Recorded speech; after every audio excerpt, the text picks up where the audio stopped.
Spartiate, bienvenue. On va parler aujourd'hui voilà, de la dette, le plafond de la dette avec Biden et McCarthy. Et on va faire un petit tour ensuite sur les cryptos. Donc, c'est l'heure de vérité, comme je l'ai titré. Et là, voilà. Normalement, aujourd'hui même, Biden et McCarthy doivent s'appeler. Et vont négocier, vont continuer à négocier. On est le 21 mai. Et je vous signale qu'à la fin du mois, s'il n'y a pas d'accord, les États-Unis pourraient faire défaut de paiement. Pourraient être en défaut de paiement par rapport à leur dette. Donc là, Biden dit que le GOP, donc les républicains, doit quitter les positions extrêmes. Donc on voit qu'ils ne sont pas d'accord. Et qu'il n'y aura pas d'accord de limite de dette uniquement sur ces conditions partisanes.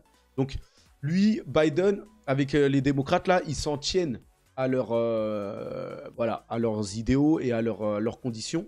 Mais le problème, c'est que de l'autre côté, là, chez les GOP, les républicains, le clan McCarthy, tout ça, bah, eux aussi, ils sont fermement, on va dire, déterminés à ce que les républicains et la bande de Biden baissent leurs dépenses. Quand même très très faramineuses, très très coûteuses. Et donc là, il y a un blocage. Et on est à une semaine, voilà, une semaine et demie de la date limite. Donc là, ça va très mal. Et quelqu'un comme Joe Biden est capable de faire bloquer, de continuer à faire bloquer les négociations. Et ça ne m'étonnerait pas que les États-Unis se retrouvent en défaut de paiement et en catastrophe sous son mandat. Parce que Biden, il est un peu dépassé. Je ne sais pas si c'est lui qui dicte les règles, tout ça. Mais voilà. Je ne sais pas. Je ne sais pas s'ils vont réussir à trouver une solution. En tout cas, ils n'ont pas le choix. Donc là, on se rapproche. Hein. On se rapproche. Peut-être qu'au tout dernier moment, d'ici une semaine, ils trouveront une décision. Mais en attendant, ça bloque. Peut-être que demain même, là, aujourd'hui, ils doivent s'appeler. Peut-être que même demain, ils vont trouver une solution. Hein. Je dis ça. Mais en tout cas, c'est l'heure de vérité. On va savoir. On va savoir. Les cours sont voilà, sur un point où il peut tout se passer, où ça peut exploser à la hausse, ou continuer à chuter fortement. Donc on va voir tout ça. Le président Joe Biden a déclaré dimanche que les républicains à la Chambre des représentants des États-Unis devaient abandonner leur position extrême sur les pourparlers désormais bloqués sur le relèvement du plafond de la dette américaine et qu'il n'y aurait aucun accord pour éviter un défaut catastrophique uniquement à leurs conditions. Voilà tout le problème. Biden, lui, est déterminé et campe sur ses positions. Mais le problème, c'est que côté républicain aussi, on campe sur ses positions. Et donc, ça peut bloquer. On avait les républicains hier qui disaient qu'ils reculaient sur les pourparlers parce que voilà, les démocrates, là, Joe Biden, étaient un peu perdus et ne voulaient pas faire d'efforts. Donc, vous voyez que les deux camps sont fermement sur leur position, là, on va dire. Et ça, c'est un scénario qui va poser problème. Hein. Vraiment, là, ça va faire peur au marché. Hein. Et je pense qu'il peut y avoir des conséquences graves. Donc, on verra. Biden prévoit un appel avec le président de la maison McCarthy dimanche sur la limite de la dette, alors que les pourparlers s'arrêtent. Donc, voilà. Là, dimanche, c'est aujourd'hui même. Hein. On est dimanche 21 mai. Donc, Biden prévoit un appel. Donc, il va l'appeler sur son retour, sur le vol retour. Donc, je parlerai aux représentants de la maison, l'intervenant McCarthy, pendant mon vol de retour vers les États-Unis. Vous savez que les États-Unis, Biden est au G7, au Japon, avec les dirigeants du G7, là, la France, l'Allemagne, le Japon, voilà, avec Madame van der Leyen, pour voilà, trouver des plans, voilà, comment faire mal à la Chine et à la Russie, comment les sanctionner, tout ça. Et donc, il est occupé par ça, mais là, ils ont fini. Et là, il est peut-être même dans l'avion déjà. Il est sur le vol retour et depuis ce vol retour, il va contacter McCarthy, le président de la maison... le locataire de la Maison Blanche. Enfin, McCarthy, il siège à la maison des Républicains. Je sais plus comment ça s'appelle. Là où il décide là, des règles, là. La chambre, voilà, la chambre des représentants. C'est McCarthy qui gère tout ça. Et c'est le président de la chambre, on va dire. Et là, c'est un républicain. Et c'est entre deux que le débat est ouvert là. Pour trouver une solution sur le plafond de la dette. Donc on verra tout ça. Aussi, Biden a fait une autre déclaration assez, qui concerne la crypto là directement. Et le président Biden dit qu'il n'acceptera pas un accord sur la dette qui protège les commerçants des cryptos. Donc voilà, il met encore des bâtons dans les roues à la crypto. Alors, il y avait sa déclaration, je ne sais pas où elle est passée. Bon, pas grave. Le président Biden dit qu'il n'acceptera pas un accord de dette protégeant les commerçants de crypto. Voilà. Hein. Biden, au discours au G7, a déclaré qu'avant de partir pour le voyage au sommet, il avait rencontré les 4 dirigeants du Congrès. Biden a également déclaré qu'ils étaient parvenus à un accord sur la seule façon d'avancer était de passer un accord bipartisan. Donc c'est ici, hein, regardez. Là, Biden, là, il est confiant pour un accord, mais bon. Ça, c'est ce qu'il déclare. En tout cas, dans les faits, ils sont loin, on dirait, d'avoir trouvé un compromis. Parlant d'autres propositions, Biden a déclaré que beaucoup d'entre elles sont tout à fait inacceptables. Selon la vidéo diffusée par Sky News, Biden a parlé de crypto, déclarant « Je ne vais pas accepter un accord qui protège les fraudeurs fiscaux et les commerçants de crypto tout en mettant en danger les assistants alimentaires. » Voilà. Voilà la déclaration de Biden. Donc on voit que pour moi il est un peu perdu. Hein. Il est un peu perdu. Là en gros Biden compare les commerçants de crypto à des riches fraudeurs fiscaux. Mais par contre imprimer des millions, des milliards et blâmer Bitcoin. En fait en gros ils impriment des milliards. Ils fabriquent un gros Ponzi. Et lui là il se permet de critiquer le Bitcoin. Alors que eux ils fabriquent des milliards. Donc voilà. Pendant qu'ils impriment ces milliards et pendant qu'ils font tourner la machine à billets et ils créent un Ponzi. Donc c'est eux les fraudeurs. C'est le gouvernement américain. C'est eux les États qui fabriquent de la monnaie à partir de rien. Eux c'est des vrais fraudeurs. Et eux ils se permettent de critiquer la crypto. Et genre là ils comparent la crypto à des fraudeurs. Alors que c'est eux-mêmes les fraudeurs. Incroyable. Incroyable tout ça. Donc voilà. Hein. Les États-Unis qui vont essayer de mettre des bâtons dans les roues des cryptos et d'essayer de taxer tout ça. Et en parlant de taxes, on a l'Europe, hein, qui la transparence fiscale devient une obligation pour les entreprises crypto en Europe. Donc l'Europe qui sert de plus en plus les vices par rapport à la crypto, ils veulent leur part du gâteau, on va dire. Donc voilà, et, les entreprises ont l'obligation de faire transparence, on va dire. Et voilà, pour que l'Europe, de toute façon, l'Europe a juste envie de les taxer. Donc, question impôts et taxes, ne vous inquiétez pas que l'Europe est à l'affût concernant la crypto. Ils savent que là-dedans, il y aura beaucoup d'argent à récupérer. Donc, le G7, où était justement Biden, le G7 durcit sa résolution hein, de contrecarrer la Russie et donne à Zelensky une chance de gagner contre les gardiens de la clôture. Bon, voilà les dirigeants mondiaux menés par les États-Unis. Hein. Les États-Unis voulaient casser le risque, parce que la Russie possède le pétrole, le gaz et le pétrole, et c'était dangereux pour l'Europe, l'Europe industrielle. Là, ça allait créer une alliance forte, et donc les Américains, ça c'est une vidéo que j'ai regardée d'un spécialiste là, sur TVA Liberté, vous verrez. Le but des États-Unis, c'est de casser justement cette alliance russe-européenne. Et donc voilà, les États-Unis ont plein de plans pour casser l'Europe et la Russie. Et ils veulent aussi casser la Chine. Donc voilà. Les Américains ont placé tout ça là, ces gens à leur botte là. Zelensky, Meloni, Trudeau, Macron. Voilà, tout ça là. Kishida là, c'est complètement un mouton des États-Unis. Et voilà, ils sont dans leur plan en utilisant l'Ukraine pour essayer d'affaiblir la Russie. Les États-Unis affaiblissent d'un coup l'Europe, la Russie. Voilà, ils vendent leurs armes à l'Europe. Ils s'en mettent plein la poche avec tout ça. Et en même temps, ils veulent s'occuper du cas de la Chine. Donc voilà, ils vont réfléchir à ça. Voilà, tout ça pour maintenir leur puissance, leur hégémonie. Ils sont prêts à tout, hein, les Américains. On les connaît maintenant. Donc, le temps du dollar américain touche à sa fin, selon cet investisseur légendaire.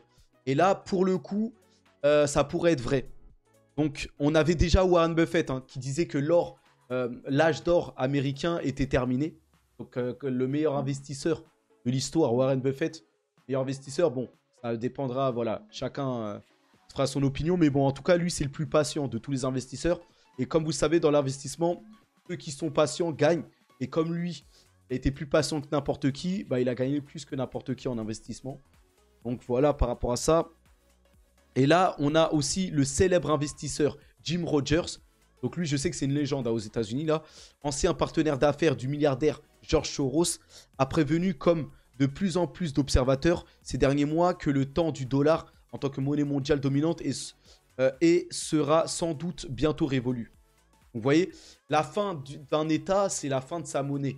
Et en l'occurrence, le dollar l'affaiblit et risque, parce que le monde est en train de se dédollariser. Les BRICS mènent la campagne de dédollarisation. Les Chinois ont un plan très précis là. Et vont sans doute, le yuan va sans doute surpasser à un moment le dollar. Donc, les États-Unis, le règne des États-Unis touche peut-être à sa fin.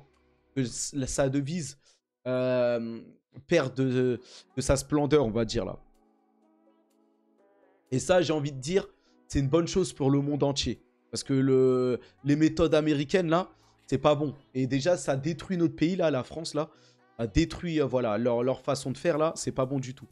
Donc, vivement, même, j'ai envie de dire que le dollar sombre, que les États-Unis deviennent moins puissants, pour moins contrôler et moins payer, et moins posséder les États, les chaînes de télé, les radios, les presses écrites, tout ça.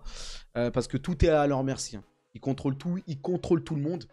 Vous avez tous un compte Facebook ou Google Cloud. Enfin, vous êtes surveillés partout.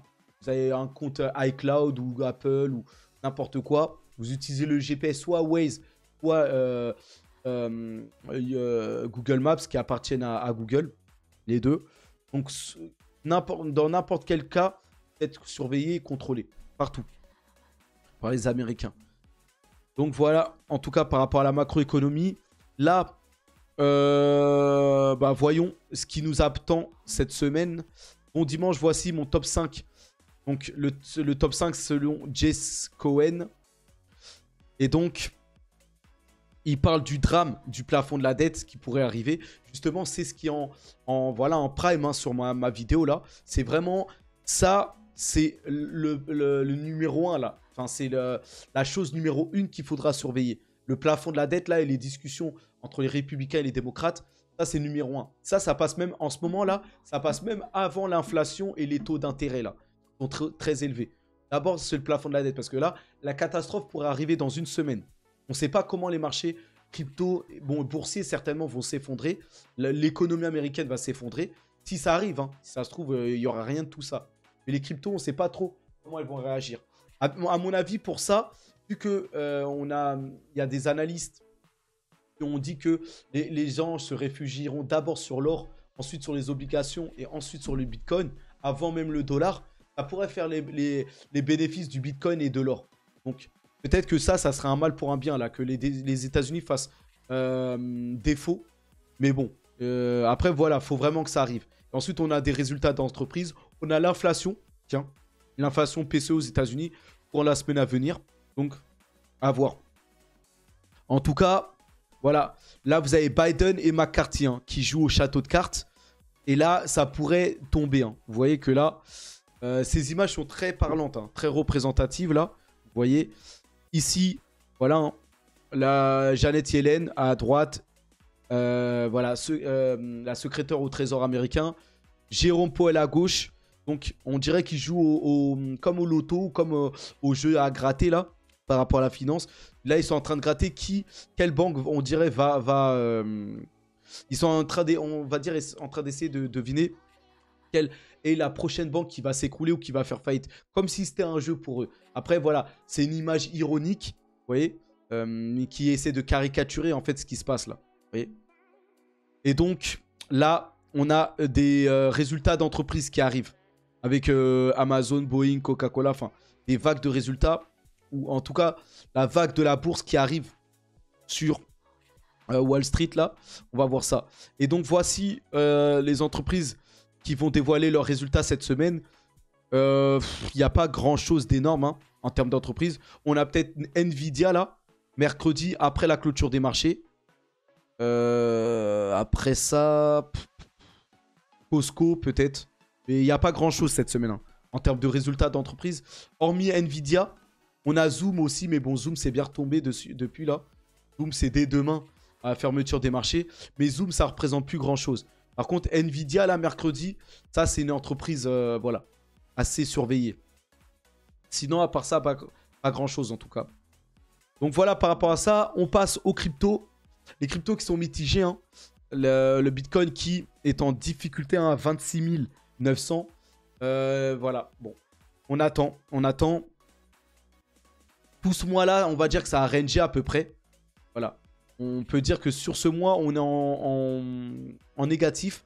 Mais voilà, on est plutôt même en baisse hein, sur le mois là. Donc un mois entier là de, voilà, de correction. Hein. Enfin, c'était haut et ça a un peu baissé. Donc on va voir. La confiance est neutre, on va dire. On est indécis maintenant. On était passé légèrement dans le vert il y a quelques semaines. Là, on en revient. Donc voilà, on n'est pas dans un état de peur. Mais quand même, tout ce qui arrive là avec le plafond de la dette, l'accord là qui n'est pas trouvé, les taux d'intérêt, l'inflation, tout ça. Voilà, les marchés sont un peu fébriles quand même. Donc voilà, sur le Bitcoin, on est neutre. On ne sait pas trop. On attend de voir. En tout cas, voilà, sur le mois, vous voyez que c'est que des descentes. Et ce qui nous attend peut-être, c'est une fracture encore à la baisse. Et les cryptos, le Bitcoin qui pourrait encore baisser là. Vous voyez? Donc, est-ce que là, à partir de là, ça va se retourner, ça va aller à la hausse? C'est ce qu'on attend. En tout cas, là, on a formé un triangle. Vous voyez, ça, c'était il y a quelques heures dans ce triangle. Et on est allé un peu plus loin même dans ce triangle. Hein. Là, préparez-vous. Hein. Là, enfin, voilà, on est vraiment... On est en train de baisser. Maintenant, on va savoir si cette baisse-là entamée, est-ce qu'on va casser à la baisse et aller plus bas ou rebondir rapidement et aller plus haut. Donc là, on est dans une situation assez décisive là. Et de toute façon, c'est voilà, vraiment à partir de la journée de demain qu'on va vraiment savoir là. Dans quelques heures, voilà, on ne sait pas. Il va falloir trouver une sorte de direction pour le Bitcoin, tout ça. Tout va dépendre un peu de la macroéconomie, ce qui se passe. Là, Biden et McCarthy sont en train de parler peut-être dans l'avion. Tout va dépendre, je pense, en tout cas pour les prochains mouvements du Bitcoin. Tout va dépendre s'ils trouvent un accord sur le plafond de la dette ou pas. En attendant, on va ensuite attendre les chiffres de l'inflation PCE là cette semaine pour déterminer voilà, quand est-ce que... quand est-ce que on va avoir une réponse en fait par rapport au taux, tout ça. Les chiffres de l'inflation vont aider, on va dire, sur la prochaine décision des taux pour la Fed. Donc on attend ces chiffres, la PCE là, ces chiffres de l'inflation. Donc ça va déterminer en fait qu'est-ce que va faire la Réserve fédérale plus tard. Donc cette semaine va être quand même assez intéressante, là, assez importante, on va dire. Sinon, si vous regardez sur le plus long terme, voilà, quand même, on est au niveau du bas. Ici, là, voilà. Donc, à voir, mais on est quand même dans la zone bleue, là, en termes de range, là. Et là, on est vraiment... Peut-être qu'on a touché le point bas, hein, ici. Et donc, maintenant, là, on remonte petit à petit. Ensuite, on repassera dans le vert. Donc, ici, qu'est-ce qui est marqué ? Bitcoin Pitchfork indique que le BTC a atteint le fond dans la zone inférieure de la Pitchfork en 2022. Donc voilà, ça c'est apparemment le Pitchfork. C'est une zone de Pitchfork. Et là, comment ils se disent ça? Pitchfork. Bon, en tout cas, voilà, peut-être qu'on a touché ce fond, voilà, justement. Mais bon, en investissement ou en analyse technique, peut-être qu'on peut avoir des surprises ou des choses inédites, on va dire. Donc, impossible de se fier à ça, vous voyez. Donc, voilà, c'est des choses qui nous sont dessinées et proposées. Après, voilà, c'est pas sûr que ça se passe comme c'est prévu. Hein. Donc là, vous avez... les ours diront que cette fois, c'est différent. Bon, vous voyez que c'est toujours la même chose. Hein. Regardez bien le chart il est de manière reculée. Dites-moi, c'est toujours pareil. Hein. Regardez comment ça y ressemble parfaitement. C'est incroyable. Et là, voilà. Hein, vous voyez que là, on est dans une zone de trait bleu. Là, vous voyez, je ne sais pas si vous voyez où il y a en surligné en jaune. Là, vous avez une barre bleue là. Hein, un trait bleu là. C'est pareil ici, hein, j'ai envie de dire. Et donc, comme d'habitude, on va finir par casser cette zone bleue et aller plus haut. Ensuite, buter un peu peut-être dans les 40-50 000. Corriger et aller plus haut. C'est toujours la même chose. Je sais pas comment... Pourtant, on a l'impression que... Voilà. Mais à chaque fois, là, on a passé genre la phase de capitulation, là, en rouge, comme les autres fois. Regardez. Les autres fois, on était dans une phase de capitulation. On l'a eu. Ensuite, on est monté. Voilà. Ici aussi, capitulation. Et là, on est dans une phase... La phase jaune, là, c'est la phase de breakout. Et vous avez le triangle ascendant, là, la descente trendline. Donc, on a la trendline descendante, là. Et bientôt, on va venir monter et casser cette trendline. Et quand on va casser cette trendline, bah, on va aller très, très haut. Vous voyez? On va aller très, très haut. Donc, en général, quand on casse cette trendline, on vient, on rebute dessus et on repart. Est-ce que ici, c'était pareil? Voilà, on a cassé la trendline. Ensuite, on vient un peu rebuter pour après exploser réellement. Vous voyez? Donc là, ce qui devrait se passer, c'est qu'on devrait casser la trendline et monter aux alentours des 40 000 là pour corriger 40-45 000 pour corriger sur la trendline descendante et ensuite exploser. Vous voyez? Tout ça, bien sûr, ça va se faire sur plusieurs mois. Hein, sur courant l'année 2023, d'ici l'été, peut-être fin année 2023. Mais c'est ce qui nous attend. Vous voyez? Donc... voilà, hein, pour moi, il n'y a pas vraiment de surprise. Hein. Sur le court terme, ce qui se passe en ce moment, oui, il y a beaucoup de panique. C'est normal. Hein. Le système monétaire américain, là, est en train de s'effondrer, peut connaître un gros crash. Et on attend une grosse capitulation sur ce qui se passe là par rapport à la situation américaine. Ça pourrait... Et si les États-Unis font défaut de paiement ou s'il y a un crack sur les marchés boursiers américains, c'est l'ensemble du monde qui va être affecté. Hein. Toutes les bourses principales vont être affectées. C'est l'économie mondiale qui va être affectée, tout va chuter. Mais ça va être source d'opportunités. Vous voyez? Donc, j'ai envie de dire, c'est un mal pour un bien, mais on attend tout ça, cette capitulation, les choses comme ça. Mais ça, c'est sur le court terme, court, moyen terme. Sur le long terme, désolé, hein, mais c'est toujours pareil. Hein. Enfin, quand je vois ce chart du Bitcoin, j'ai envie de dire, bah, on sait où ça va, presque. Vous voyez, c'est toujours pareil. C'est toujours la même chose. Et donc là, on sait où ça va. Sur le moyen long terme, on sait que ça, d'ici l'été, ça va certainement remonter. On va aller monter vers les 40-45. Ensuite, corriger, revenir peut-être aux 30. Ensuite, on va y aller. Après le halving du Bitcoin, on va exploser. Enfin, c'est... Voilà. Ou sinon, si on explose là, on peut directement aller au 100K. Mais en tout cas, si on y va d'un coup, croyez-moi qu'on va avoir une grosse correction ensuite par la suite. Donc le marché, on ne sait pas ce que nous réserve le marché. Mais... voilà, tout ce que je sais, c'est que c'est très bullish pour les prochains mois. Vous voyez? Donc voilà, hein, par rapport au chart du jour, pour Bitcoin, il n'y a pas grand-chose. Hein, on est dimanche, il ne se passe pas grand-chose le week-end, tout ça. Il n'y a pas beaucoup d'actualité. Hein. Donc là, on est à peu près à déjà 23 minutes hein, quand même de live. Bon, de vidéo, je veux dire. Donc ici, on va clôturer. Hein. On a la sénatrice américaine, hein, Cynthia Lummis, qui dit que Bitcoin est avantageux en ce qu'il permet aux individus d'exercer leur propre souveraineté et de mettre en œuvre, d'utiliser et de sécuriser leurs propres valeurs en tant qu'Américains. Donc voilà, hein. Cynthia Lummis, c'est la dame qui est à droite. C'est une sénatrice, hein. C'est une sénatrice américaine. Et à la conférence du Bitcoin là, qui se passe à Miami, voilà, elle déclare, elle dit que des belles choses sur le Bitcoin. Et il y a de quoi. Donc elle veut que le peuple américain utilise le Bitcoin. Et donc voilà, par rapport à ça. Donc voilà, par rapport au Bitcoin, mise à jour par rapport à Ripple aussi, très important en ce moment. Et donc, l'extension accordée pour le décèlement des documents Inman est accordée. Donc, non seulement la juge Torres a dit que, voilà, on pouvait... elle a rendu public là, les documents Inman. Et en plus, elle a accordé une extension d'une semaine pour pouvoir lire ces emails, enfin, ces documents, tout ça là. Et donc, Ripple, en ce moment... à, on va dire, la juge Torres et la Cour suprême de leur côté. Donc là, Ripple est vraiment proche d'une victoire hein, par rapport à la SEC. Ce serait énorme. Hein. Très énorme. Donc la Security and Exchange Commission des États-Unis et Ripple ont demandé conjointement une prolongation d'une semaine pour déceler les délibérations internes relatives à un discours prononcé par l'ancien directeur William Inman.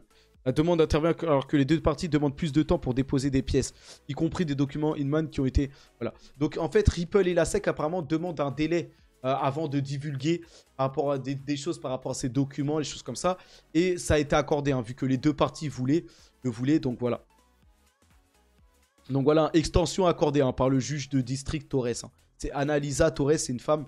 Elle a accordé voilà, un délai d'une semaine supplémentaire pour que les deux parties réunissent leurs documents, enfin, préparent en fait leurs offensifs les uns contre les autres là. Donc à voir en tout cas. Mais ce qui nous intéresse, nous, c'est Ripple justifie. Hein, la décision de la Cour suprême des États-Unis soutient la position de Ripple. Donc le conseil juridique de Ripple, Stuart Alderoty, estime que la position de la Cour suprême des États-Unis est conforme à la leur. La Cour a prolongé d'une semaine hein, le délai accordé à Ripple et à la SEC pour déposer les documents expurgés. Le XRP a augmenté de 9% au cours de la semaine dernière. Donc voilà. Hein. En tout cas, ils ont quand même en ce moment la Cour suprême dans leur camp. Voilà. Et apparemment, on a les emails de Inman justement et révèlent que XRP ne satisfait pas le test de sécurité on-way. Donc ça, c'est une bonne nouvelle. Hein. Si XRP, en gros, ne répond pas aux questions Inman, là, au fait que voilà, les questions diraient que XRP est une sécurité. Mais de ce qu'on... XRP, justement, quand on pose ces questions, XRP ne satisfait pas ou ne répond pas à ces critères. Donc en fait, ça prouve que XRP n'est pas une sécurité. Et la SEC essaye de prouver. Et donc comme XRP ne répond pas à tous ces critères-là, Inman, là, bah, ça montre que XRP a raison de se considérer comme une marchandise. Donc en tout cas, c'est ce que prouvent ces documents. Donc si je vais loin, enfin si je lis ça, les ruptures, hein, les emails du personnel de la SEC révèlent l'échec du test Huawei de XRP. Donc, tac. L'avocat John Etton doit procéder à souligner une note de base de page, l'opposition de Ripple. Tac, les banques centrales. Bon, il n'y a rien d'autre. Mais en tout cas, c'est où que j'avais lu que c'est... Voilà, alors qu'il est de plus en plus qu'improbable que le XRP ne soit pas considéré comme un titre, qu'il ne devrait pas être soumis à la surveillance réglementaire de la SEC aux États-Unis. En tout cas, j'avais lu que c'était une bonne nouvelle. Hein.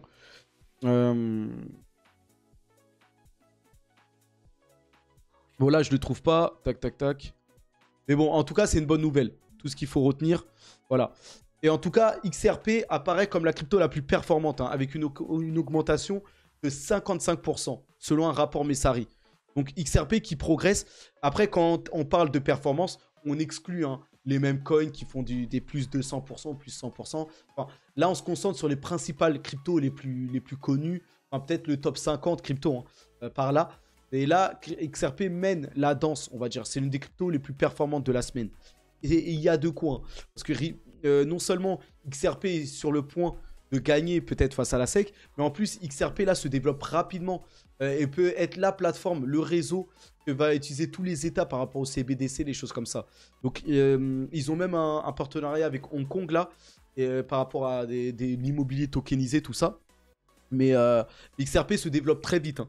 Donc il pourrait ressortir double gagnant XRP par rapport à tout ça là. Et gagnant face à la SEC et en plus un des leaders voilà, hein, par rapport au CBDC, aux monnaies des États dans le futur. Donc en tout cas, les taureaux XRP visent une séquence de victoires de 8 jours. Le chien de garde du gouvernement américain Empower Oversight a déposé de nouvelles plaintes auprès des tribunaux contre la SEC. Donc, bon, ça combat encore contre la SEC. Mais en tout cas, XRP là qui progresse pas mal. Hein. Et là, ils essayent d'avoir une semaine entière, plus d'une semaine, de gains sur le XRP. Donc le XRP qui performe, hein, la crypto de Ripple. On a aussi Ripple qui cherche à déployer 1 milliard de dollars pour étendre ses offres au-delà de la liquidité, déclare le PDG. Donc vous voyez que XRP, eux, continuent hein, d'avancer dans leurs fondamentaux et dans leurs projets. Et là, ils veulent débloquer d'énormes fonds. Lors du Dubai FinTech Summit qui vient de se terminer, le PDG de Ripple, Brad Garlinghouse, a révélé que son entreprise cherchait à étendre ses services au-delà de la fourniture de liquidités. Une éminente influenceuse XRP, Eri, a partagé le clip du discours avec ses abonnés Twitter. Dans le clip, Garlinghouse a souligné que l'entreprise a commencé comme un fournisseur de services de réglementation transfrontalier. Mais maintenant, la société technologique financière basée à San Francisco cherche à évoluer au-delà des murs des services de liquidité et de paiement. Donc vous voyez que Ripple a même des plans d'élargissement. Au-delà de simple être une entreprise, de simplement être une entreprise de transfert de fonds là, comme Swift, là Ripple peut être peut-être une... Tout ce qui va concerner la finance, Ripple veut tout prendre. Vous voyez? Donc Ripple a un potentiel de croissance qui est juste démentiel. Vous voyez? Et est-ce que Ripple deviendra la plus grosse crypto? Et là, c'est les numéros 3, on va dire. Vraiment après XRP, enfin après Ethereum et Bitcoin. XRP, voilà. Et justement, on va revenir sur Tornado. Justement, ça fait longtemps que je devais faire ça, mais j'ai un versus à faire. Bon, celui-là, je devais le faire il y a longtemps, ce versus Bitcoin contre XRP. Mais là, j'ai presque matière à faire un duel entre les deux sur Twitch que je retransmettrai sur YouTube. Là, ça a pas mal évolué. Et là, je vais faire un versus Bitcoin contre Ripple parce que là, il y a de quoi. Et ça sera Bitcoin avec incorporé Lightning, donc Bitcoin Lightning contre Ripple et son réseau XRP Ledger avec le CBDC là. Vous voyez, avec la norme CBDC, l'ISO 222. Donc qui va dominer? Parce que là, en fait, est-ce que le monde va être là? On va faire des transactions en Bitcoin à travers Lightning, ou est-ce que le monde va utiliser surtout les CBDC peut-être à travers le réseau de Ripple et peut-être un monde où on va utiliser plutôt les stablecoins pour les transactions du quotidien. Donc, je vous pose même la question en commentaire. J'aimerais bien savoir ça. Dites-moi, qu'est-ce que vous en pensez? En tout cas, voilà, Ripple, eux, se classent dans la catégorie CBDC et stablecoin. Donc, plus dans la catégorie, on va dire, devise avec les États. Ou est-ce que Bitcoin va être la monnaie de la liberté avec laquelle on va faire les transactions et avec le Lightning? Bon, en tout cas, les deux scénarios sont possibles. Mais le duel est grand entre ces deux cryptos. Donc, je vais refaire la miniature et je proposerai ce versus ou peut-être même d'ici aujourd'hui ou peut-être dans les jours à venir là. Donc, dites-moi si ça vous intéresse ou pas. Et dites-moi qui pour vous peut-être a le plus bel avenir. Bon, Bitcoin, c'est quasiment certain. Bitcoin, ça va être une réserve de valeur certainement. Mais là, après, est-ce qu'on va faire d'énormes transactions? Est-ce que vraiment Bitcoin va servir de moyen de transaction numéro 1 dans le monde? Est-ce que, voilà, à travers Lightning, ou est-ce qu'on va rester avec les CBDC, les monnaies numériques? Et là, Ripple a vraiment une grosse part de marché à prendre sur ce secteur-là. Là. Donc, on verra par rapport à tout ça. Très intéressant. Donc, on finit par les petites actualités et on finit par Tornado Cash. Et je vous laisse là. On est déjà à 33 minutes, ça passe super vite. Hein. Pourtant, j'essaie d'accélérer. Je parle vite, je ne sais pas si vous voyez. Mais le live fuse. Incroyable. Donc, un hacker a réussi à prendre le contrôle de la gouvernance du mixeur Tornado Cash grâce à une proposition malveillante. Est-ce que cet événement causera la fin du protocole? Donc, voilà, par rapport à ça, par le biais d'une proposition malveillante, un attaquant a réussi à obtenir 1,2 million de votes et a pris justement le contrôle total de la gouvernance de Tornado Cash. L'exploité aurait pour le moment échangé environ 380 000 tornes contre 375 ETH. Donc, voilà, apparemment, il aurait récupéré finalement 375 ETH. C'est énorme, hein. Je sais pas ça lui fait combien, mais voilà. Justement, et là on a Binance qui cessera. Binance l'exchange signale que la plateforme cessera temporairement d'accepter les dépôts Torn par mesure de sécurité. Donc vous voyez là, vous avez l'annonce en dessous de Binance là. Donc ils prennent leurs précautions. Et là, tout ça, c'est cette personne qui la partage. Et je vais m'abonner, tiens. Tac. Et donc, on voit là, ici, là, la gouvernance de Tornado Cash a effectivement cessé d'exister. Par une proposition malveillante, un attaquant s'est accordé 1 200 000 votes. Hein. Donc, vous voyez, c'est une proposition malveillante. Le hacker, il savait ce qu'il faisait. Il a réussi à obtenir énormément de votes. Il lui a permis d'être à la tête de la gouvernance, là. Et il a pu ensuite, voilà, lancer un échange de valeurs. Et il a pu récupérer comme ça beaucoup d'argent, là. C'est comme c'est plus que les 700 000 votes légitimes, ils ont maintenant le contrôle total. Donc apparemment sur Tornado Cash, il fallait dépasser les 700 000 votes légitimes. Et ce hacker a réussi, avec cette proposition malveillante, à se démerder pour avoir plus d'1 million de votes en sa faveur. Donc il a pu prendre le contrôle et ensuite bah, il a pu maîtriser la gouvernance et retirer et faire des échanges dans le protocole. Donc voilà, hein, par rapport à ça. Vous voyez, hein, et regardez le cours du Tornado Cash qui perd 32% aujourd'hui là. C'est énorme. Hein. Et si on prend depuis le début de l'année, bah, c'est au fond des abysses. Hein. Donc je sais pas si... Après, Tornado Cash, ça apporte beaucoup de valeur. Mais je sais pas si un jour ça reviendra. Hein. Parce que ça a quand même une très mauvaise image là. C'est Tornado Cash, c'est sous l'œil des régulateurs américains là. Et même dans la crypto, voilà, c'est plutôt les voleurs un peu qui utilisent ça, là, les hackers, les trucs comme ça. Ça n'a pas une très belle image. Donc, à voir en tout cas. Donc voilà, on termine sur cette mauvaise nouvelle. Je vous laisse là, je passe la vidéo. Je poste la vidéo et régalez-vous. Bon, on attend, cette nouvelle semaine va être intéressante. Hein. Déjà, on va être fixé, l'heure de vérité est là pour le plafond de la dette.